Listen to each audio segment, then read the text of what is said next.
नमस्कार दोस्तों, आपका हमारे चैनल में फिर से स्वागत है। दोस्तों कैसे हो? आई होप आप ठीक होंगे। चलिए दोस्तों, आज कुछ नया सीखते हैं। तो आज हम सीखेंगे फेनाइटोन टैबलेट के बारे में। दोस्तों आपको मार्केट में जो है फेनाइटोन टैबलेट, ये आपकी injection form, syrup form, capsule form सभी में ये अवेलेबल होती है। तो आज की वीडियो में हम जानेंगे केवल और केवल फेनाइटोन टैबलेट के बारे में। तो चलिए दोस्तों, आज जानेंगे हम इसके साइड इफेक्ट क्या है, इसकी डोज क्या होती है, इसको किस तरह से लिया जाता है और प्रिकॉशन यानी कि हमें सावधानियां क्या रखनी होती है यदि हम इसको लेते हैं। और साथ ही साथ हम जानने वाले हैं ये कैसे काम करती है। और दोस्तों, यदि किसी भी व्यक्ति को सीजर्स यानी कि दौरे पड़ते हैं तो हमें फर्स्ट एड यानी कि प्राथमिक चिकित्सा क्या देनी होती है, वो भी हम जानेंगे वीडियो के लास्ट में। दोस्तों वीडियो को पूरा देखें, बीच में बिल्कुल भी स्किप ना करें, जिससे कि आपको अधूरा ज्ञान मिलेगा। अधूरा ज्ञान बहुत घातक होता है। चलिए दोस्तों, वीडियो में आगे बढ़ लेते हैं। दोस्तों हम बात करने वाले थे फेनाइटोन टैबलेट के बारे में। दोस्तों फेनाइटोन टैबलेट जो होती है, ये आपकी एक एंटी कन्वर्जेंट और एंटी एपिलेप्टिक होती है। दोस्तों ये दवा जो है वो आपकी सीएनएस पर वर्क करती है या पर वर्क करती है, सेंट्रल नर्वस सिस्टम पर काम करती है। दोस्तों अगर बात करें हम इसके स्ट्रेंथ के बारे में, तो दोस्तों इसकी स्ट्रेंथ जो होती है 5 मिलीग्राम, ये आपकी 50 मिलीग्राम, 100 मिलीग्राम, 200 मिलीग्राम, 300 मिलीग्राम यानी कि 300 मिलीग्राम में अवेलेबल होती है।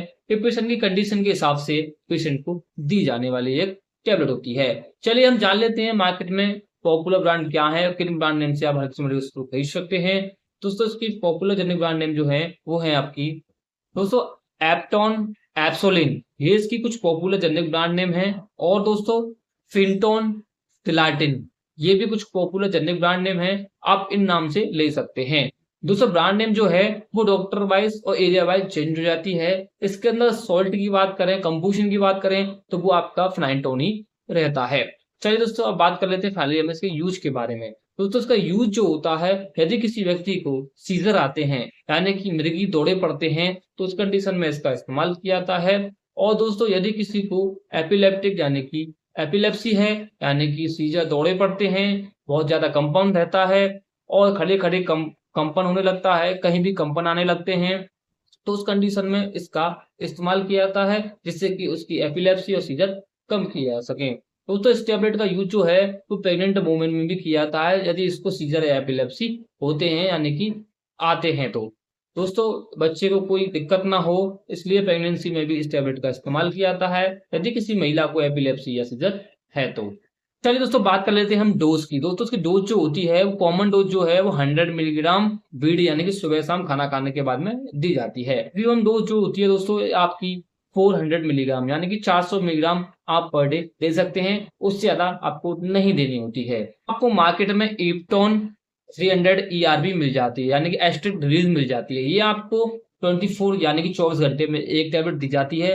ये थोड़ा थोड़ा करके रिलीज होती रहती है। तो ये भी दोस्तों एक आपकी टैबलेट होती है, इसके अंदर भी आपको फेनाइटोन ही मिलता है।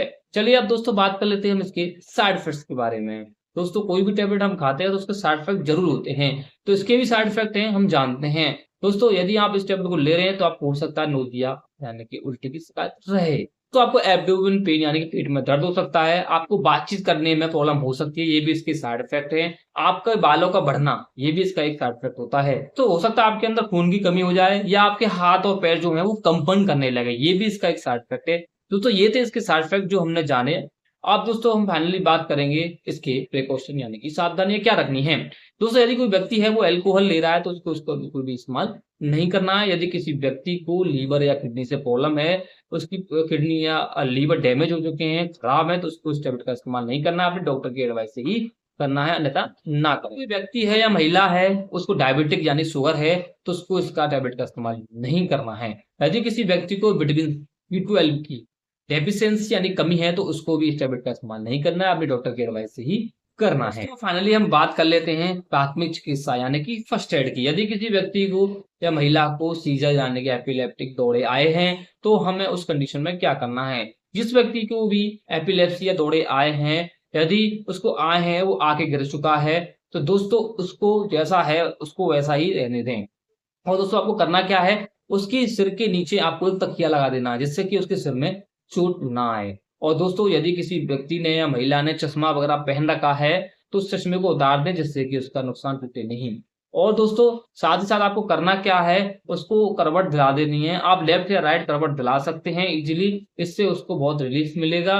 और दोस्तों कुछ समय का आप वेट करें जिससे कि वो नॉर्मल हो जाएगा। नॉर्मल होने के बाद में आप उसको थोड़ी देर बिठाएं, पानी पिलाएं, जिससे कि बिल्कुल ठीक हो जाता है। जब भी किसी व्यक्ति को होता है तो आप ये कर सकते हैं फर्स्ट एड के हिसाब से। बाकी तो उसकी टैबलेट चली रही है, उस हिसाब से ठीक हो ही जाता है। अगर दोस्तों इस वीडियो से आपको थोड़ी बहुत भी नॉलेज मिली हो तो आप इस वीडियो को लाइक और सब्सक्राइब करना ना भूलें, और दोस्तों शेयर जरूर कर दें।